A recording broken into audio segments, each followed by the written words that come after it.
This week on Myth, we're journeying to the French countryside for a sisterly fable. You'll learn that fairies may not have a clear grasp on what a gift is, that no good deed goes unpunished, and that jealousy can sometimes be a literal snake in the grass. Then, in Gods and Monsters, a tricksy fox will try to become a deadly wolf.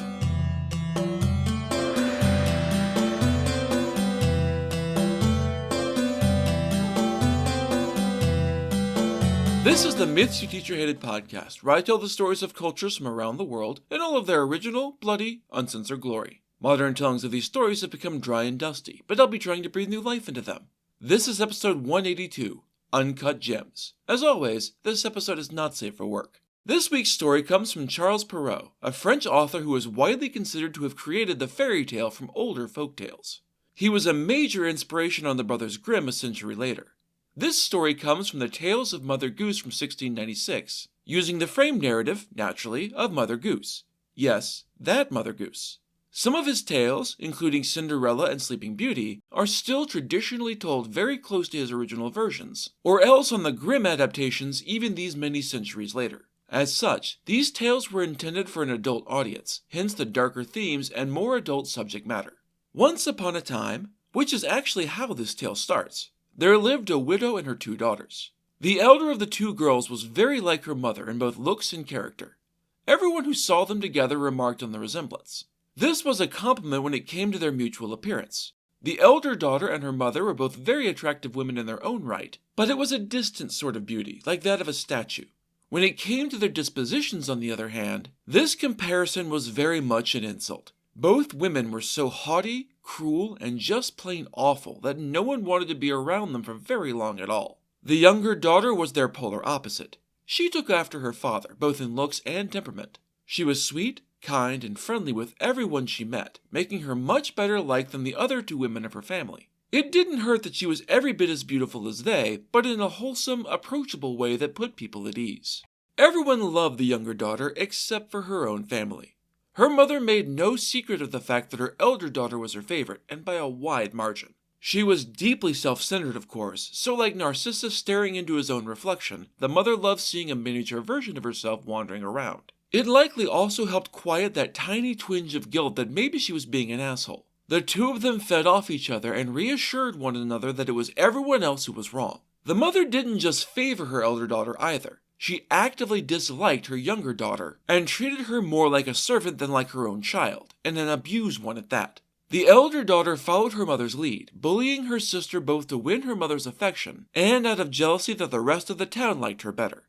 Like her spiritual counterpart Cinderella, she was forced to eat in the kitchen and work her fingers to the bone in service to the rest of the family. One of her many, many chores was the fetching of water twice a day. This doesn't sound so terrible until you learn that the nearest well was 1.5 miles from the house. She was expected to hurry hither and yon with a pitcher to retrieve the water for everyone else's use, with whatever was left over, and whatever she could gulp down at the well for herself. One day, the younger daughter had just finished up the first half of her morning run and was heading back with a full pitcher of water. The day was already growing hot, and so the sooner she could get home, the easier her trip would be. She paused as a voice called out to her from behind. "Dearie, would you be so kind as to share your water with an old woman? I've shuffled my bones out to the well for a drink, only to find I have nothing to draw water with." The younger daughter didn't even hesitate. "Of course, Goody," a short version of good wife and used as an all-purpose honorific. "I'm more than happy to help out a person in need." She hurried back, dumped out the water, wiped down the pitcher to be as clean as possible, and drew up fresh water from the cleanest spot in the well. This she offered to the old woman, helping her to raise the heavy vessel to her lips. The old woman drank deeply, sighing with contentment when she was finished. As you might have guessed, this old woman was no old woman at all, but a fairy in disguise. She was wandering the countryside in the form of a poor countrywoman to see if this pretty young girl had basic manners and civility, much like the Greek gods of old. "My dear, thank you for helping an old woman. You are so good and so courteous, especially for one so pretty, that I think you deserve a gift for aiding me." Power twinkled in the old woman's eye, hinting at the truth of what she was, but the young girl maintained her polite and friendly demeanor. "From this day hence, every word you speak shall be accompanied by either a beautiful flower or a glittering jewel. To be honest, that actually sounds damned inconvenient in a very King Midas sort of way, but at least it doesn't put anyone in danger or keep her from eating, I suppose. With a curtsy, silent and in awe of this obviously powerful figure, the young woman refilled her pitcher and hurried home. This whole exchange hadn't taken long at all, but the girl's mother had no tolerance for even seconds longer than she felt this chore should take. The elder woman harangued her daughter for being such a cruel, thoughtless, rude child as to waste time at the well while her family was practically dying of thirst. It was a wild exaggeration and a hell of a lot of verbal abuse that she definitely didn't deserve. She didn't try to defend herself, though. The youngest daughter knew that only bowing her head in shame and apologizing for these imagined slights would have any hope of stemming the tide of shouting and insults. "I humbly beg your pardon, Mama, for being so slow with the water. I should have hurried faster." As the poor girl spoke, her first words since the so-called blessing of the fairy, a magnificent rose, a pair of milk-white pearls, and a pair of enormous diamonds fell from her lips. On the plus side, it didn't seem to interfere with her ability to speak at all, which is a handy bit of magic. The poor girl stared at the items that had poured impossibly forth at her apology, and her mother stared even harder, fresh insults dying in her throat at her amazement. What is all this? Did roses, diamonds, and pearls just fall out of your mouth? How is that even possible, my child? The youngest daughter stared at her mother, even more amazed than she had been by the jewels and flower. Never in her life had her mother called her my child before. That honor was reserved exclusively for the elder sister until this very moment. She quickly regained her composure and, being dutiful in all things, quickly relayed the entire story of her encounter at the well. It wasn't a terribly long story, all things considered, but there was still a sizable heap of flowers and uncut gems heaped around her feet by the time she was done. Already, she had amassed a small fortune with nothing but the sound of her voice. The mother listened with rapt attention, which the younger daughter was definitely basking in. When the tale had finished, her eyes were as big as saucers as they took in the riches heaped at her daughter's feet. She too had realized that the supposed old woman was nothing of the sort, and must in fact be a powerful fairy, since the old gods weren't around to do this kind of thing anymore. "That is an incredible tale, an impossible tale. If I didn't have the indisputable proof right here between us, I'd call you a liar. This is a wonder, child. A miracle that I must hurry to see that my beloved daughter also benefits from. Fanny, come here and see what comes out of your sister's mouth when she speaks. Wouldn't it be wonderful for you to have the same gift? Think of what you could achieve with all of that on top of all your inherent charms and beauty. All you have to do is walk down to the well, draw water out, and when a poor woman asks you for a drink, give it to her politely. If your sister can manage it, then this should be easy peasy lemon squeezy for someone as wonderful as you, my dear beloved Fanny." The elder daughter, Fanny apparently, stared at the pile of diamonds and assorted jewels heaped at her sister's feet, then at her mother. "You want me to walk all the way to the fucking fountain in this miserable goddamn heat? Fuck you. No way you'll catch me doing that shit." Their mother's face hardened. She is every bit as stubborn as her daughter, remember. "This was my fault. I made it sound like I was asking you if you wanted to go. I'm not asking, Fanny. I'm fucking telling you to walk your ass down to the motherfucking fountain right the hell now. And keep a civil goddamn tongue in your head, you lazy bitch. Now." Grumbling and cursing, Fanny did so. She was selfish and lazy, but she was also aware that her mother could make her life miserable if she wanted to. She was rarely made to do anything she didn't want to, but this was clearly one of those infrequent exceptions. Taking the best silver tankard in the house, the plain one her sister had used wasn't good enough apparently, she made the long, hot walk to the well. By the time she arrived, she was even more foul-tempered than usual, which was saying something. Still grumbling and complaining under her breath, Fanny drew up water in the silver tankard. No sooner had she filled it than she saw movement coming from the woods. Only, instead of a poor country woman, the figure appearing from the forest was a magnificently dressed lady in court finery. She looked like a princess, but her bearing was regal enough for a queen. She approached the young woman and asked her for a drink of water. It was, of course, the very same fairy as before in a new guise. She was curious just how far this foul-tempered and ill-mannered girl's rudeness might extend. Fanny had been prepared for the fairy to be a poor woman in humble rags, and she was ready to force herself to be as polite as possible through gritted teeth. This noble lady, on the other hand, was not part of the plan. She was extremely rude, but not all that clever, so she didn't hold her tongue. And I suppose that I walked all the way in this goddamn heat to serve some fancy bitch her water because she's too important to fetch her own? I suppose that you assume that anything made of silver is yours, so I must be your serving wench since I've got a silver tankard? Fuck you, bitch. She sighed heavily. I suppose that letting you drink will make this fucking thing lighter for my trip back, so you can have some, I guess. But only if you walk your ass over to me. I'm not waiting on some random forest princess for shits and giggles. The fairy nodded without anger, as though this was exactly the outcome she had expected. You truly are a rude child, aren't you? I suppose you came here to try and capitalize on your sister's good nature, and take a gift you don't deserve. And even forewarned as you were, you couldn't be polite for one brief interaction with a stranger. Very well, you shall have a gift, but not the one that was bestowed on your sister. No, you shall receive one more fitting for your disposition. Whenever you speak from now on, at every word you say, a snake or toad shall pour forth from your foul mouth. And with that, the fairy vanished. Crying but afraid to speak, Fanny rushed home to her mother.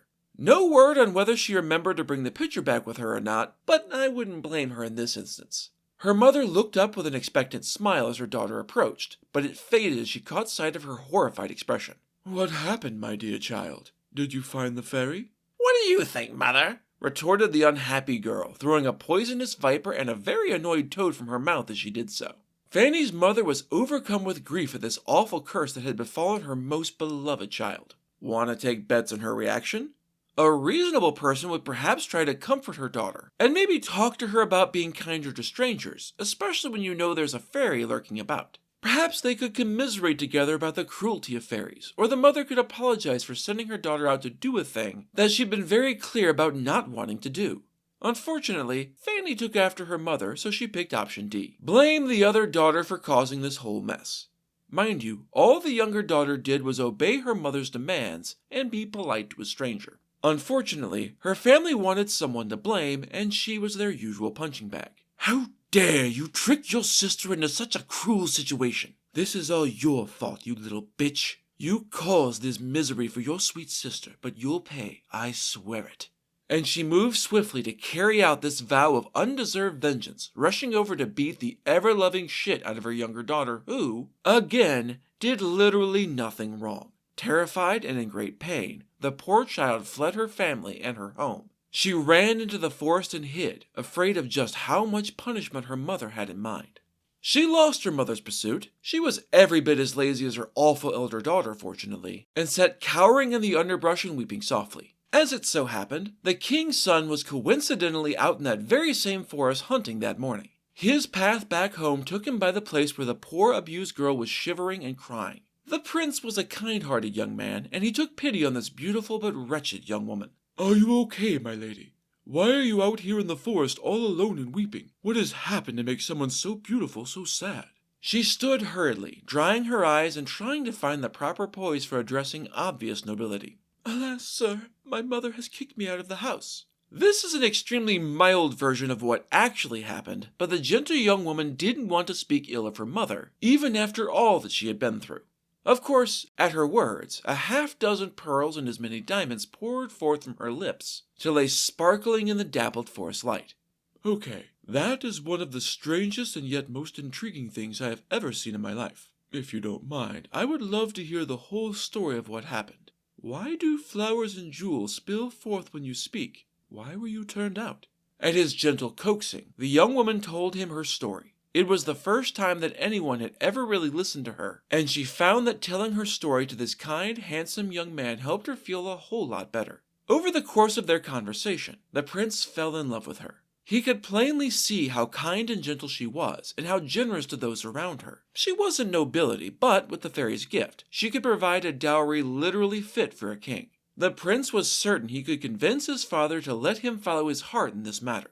Thus, he convinced her to come with him to the palace. It wasn't terribly hard since she didn't have anywhere else to stay but out in the wilderness.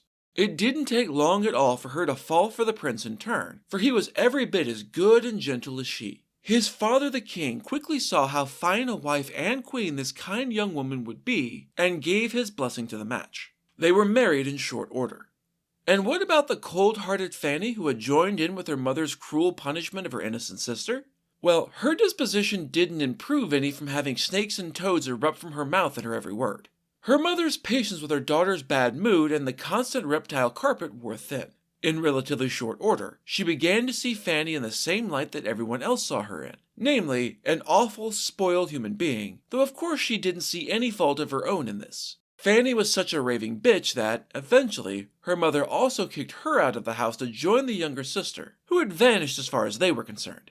Alone, with no survival skills, and in a fouler mood than ever, Fanny wandered alone through the village. No one was willing to take her in or help her out, in large part because of the entitled, awful way she demanded it rather than asking with any humility. Bereft and abandoned, the cursed young woman wandered out into the forest and eventually died. I really hope that their mother suffered without either of her daughters to take care of their home, but the story doesn't say.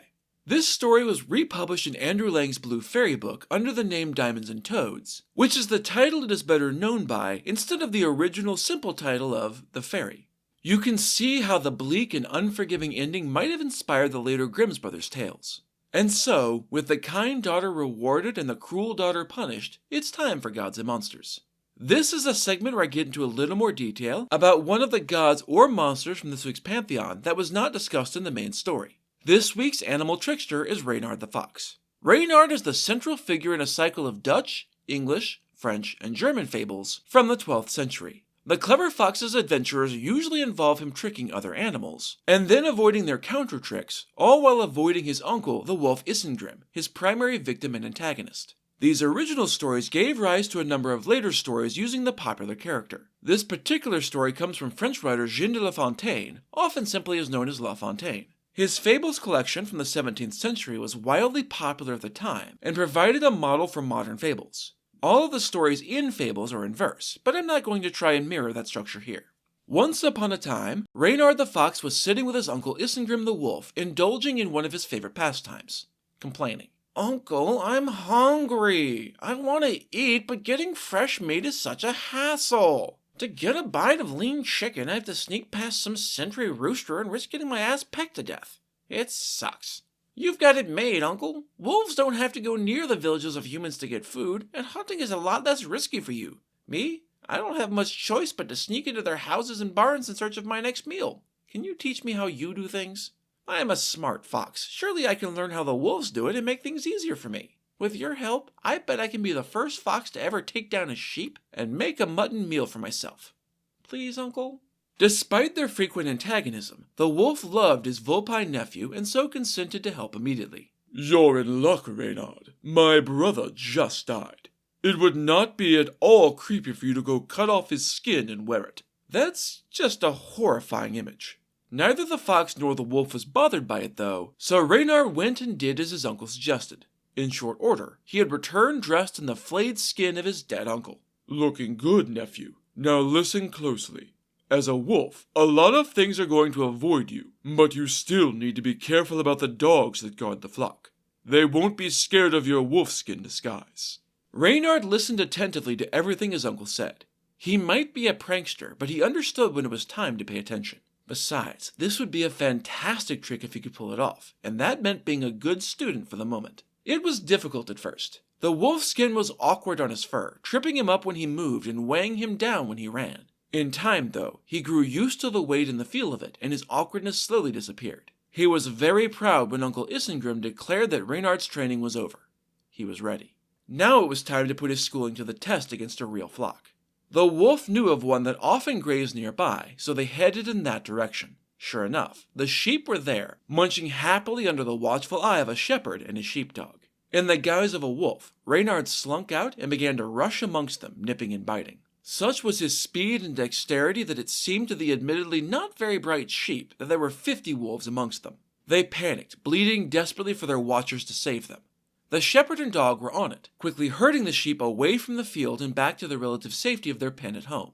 In the confusion, Reynard managed to separate one of the sheep from the flock, and it was left behind all by itself. Victory!